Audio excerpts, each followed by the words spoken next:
అనకాపల్లి జిల్లా మాడుగుల మండలం కృష్ణంపాలెం గ్రామంలో ఓ రైతు పొలం వద్ద కలకలం రేపిన గిరినాగు. స్థానికులు అటవీ శాఖ అధికారులకు తెలియచేయగా స్నేక్ క్యాచర్ వెంకటేష్ను తీసుకొచ్చి ఆ పామును పట్టుకున్నారు. పక్కనే ఉన్న అడవిలో దాన్ని విడిచిపెట్టారు. అంతేకాకుండా స్థానికులకు విషసర్పాలపై అవగాహన కల్పించారు. అంటే ఈ పాము వల్ల అయితే మనకు అపాయం ఏమీ లేదండి. కరిస్తే 2 సెకండ్లో చనిపోతాం.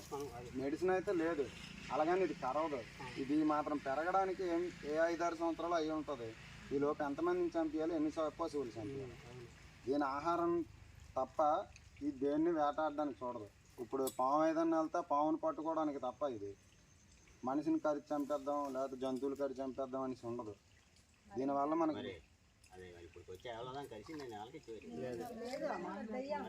భయం అంతే. దాని ఆకారం, దాని సైజ్ చూసి భయం తప్ప